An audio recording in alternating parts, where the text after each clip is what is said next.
Zoe, it's such a pleasure to meet you. I love this movie so much. Oh, so, no, I've been like dying to talk to someone about it since I saw it. It's been like eating me up inside.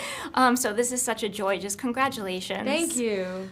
Okay, so we're so conditioned in psychological thrillers to expect the female lead to descend into madness, since so many films in the past have leaned into the falsehood of female hysteria and paranoia. But this film takes an unexpected and empowering turn. How important was it for you that Frida's awakening be validated, especially by the other female characters, even the ones you'd least expect? Oh, wow. Thank you for that incredible observation.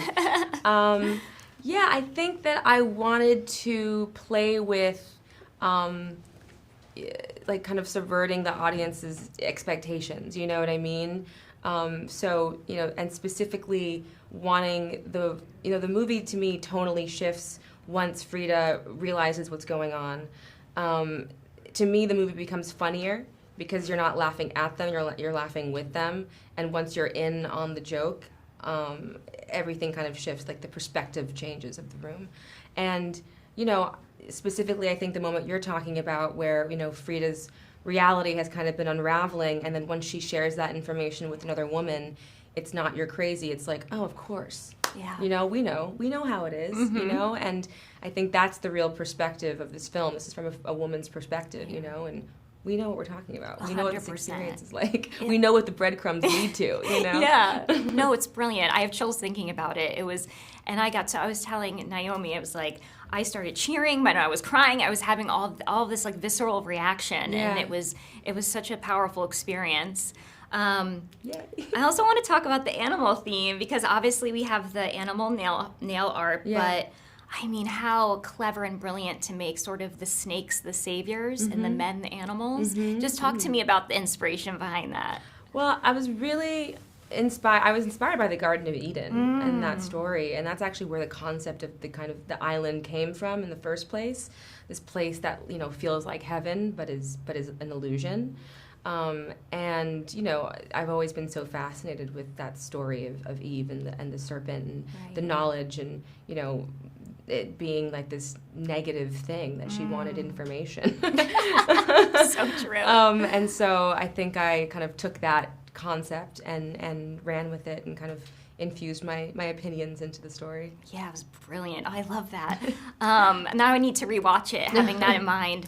I also loved your use of dance and movement. And I have to tell you, this is kind of full circle for me, because my first job in the industry ever was I was a background club dancer in the Jay-Z music video. Oh my God! Yes. I know? Yes. That's so funny. We were all like kind of blurred out in the background because it was like the strobe lights and everything. I remember that. I was just like, you know, grinding on someone all day. It was like crazy. Oh my God, that's so funny. And then I was thinking about that watching this, because that dance scene, the way that also dance changes and your use of dance and movement when that shift happens. Can you just quickly talk to me about that a little bit? Yeah, I mean, I think, you know, dance and movement is such an expression, right? And you kind of only let loose in places you feel safe in, you know? And so I think I really wanted to, you know, I wanted to play with that idea of like something that at first feels so fun and so safe, then is terrifying. That was kind of the whole like journey I wanted to take the audience on. Is it starts here and it's the same thing, but now everything is different. Right. And using those mirrors, you know, this dinner is delightful, now dinner is terrifying. The dance party is so fun, now the dance party is terrifying. And so, you know, using those kind of mirrors to show Frida's journey in perspective was the goal. Yeah, like I said, absolutely brilliant, phenomenal directorial debut. Thank you I hope you're so proud much. and celebrating. Thank you. I mean, when I hear things like that and just feeling, you know, people pick up on all those things, you know, it means so much. So thank you. Oh my gosh, guys, congratulations. I loved this movie so much. I'm not just saying this. I've been dying to talk about it since I've seen it. So this is such a joy. Channing, you play tech billionaire Slater King. I was blown away by your performance, especially that "I'm sorry" a monologue at the end. They say an actor should never hate his character, no matter how deplorable they may be. So tell me about the process holding space for his contradictory truths of being predator, but also having so much deep-seated trauma. You know, I don't want to give too much away. I mean, Right. I know, that I know. it's one of those situations, but I can say that, like, for every character I've ever played to date, till this one, I have had some shred of something that I like is related to the character, and like I could be like, oh, yes, I can build who I like love around this one thing, this like excuse me, redeemable quality or anything, or just like a personal thing, and I go, oh yeah, that's me as well. This one, I'll probably never be able to explain or even really want to explain the weird like constructs in my brain that I had to like kind of make up. And it probably would be very different than what you think it is. It was super esoteric. I mean, he's living in his own little world, and I mean little. Like it's why he went to an island. Like, you know, he's trying to create another reality because his is broken in a way. And so I don't really know. I don't think that's the answer that you wanted exactly. No, it's beautiful. Thank you. No. And Naomi, so many films in the past, especially psychological thrillers, have leaned into the falsehood of female hysteria and paranoia.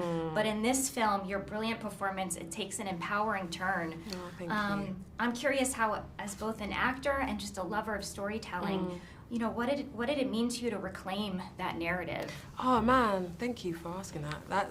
It feels really like powerful. Like when I read the script, and I was saying this yesterday, like I think just there's a lot of in me. Do you know what I mean? Yes.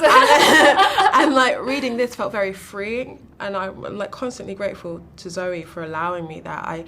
I find sometimes roles for women don't explore rage in the way I particularly want to explore rage.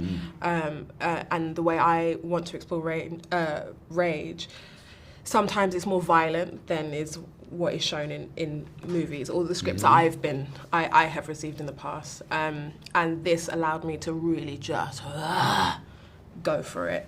And I still feel like I'm looking for that. This like gave me a little seed of something that I'm like, you're like, I need more. We're gonna do lots of sequels. Yeah. I hope so. I mean, it kind of sets it up for a sequel at the end. I know. Yeah, I mean, you never know. It's quite terrifying. She might be scarier than Zoe. I would actually like to hear some pitches of. I got some. Yeah.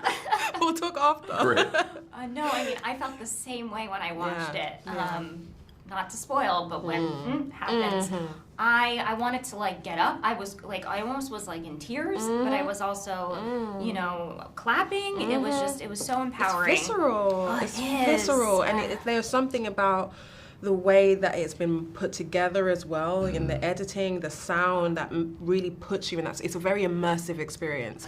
Oh, yeah. I would say like you and I was actually talking to Zoe about this last night. You know what the movie that she created couldn't have been done without you. You have an unbelievable sense of an ability to actually hold the drama, hold the scare, hold like the fear and like the seriousness of the situation, but also be able to subtly be able to take the air out of it and make something funny or like kind of, at least not, if it's not funny, it's you're weirdly finding yourself having fun. Yeah. And like that's really hard to do. Like you usually only do one or two. And, Well, you all did something so special with this.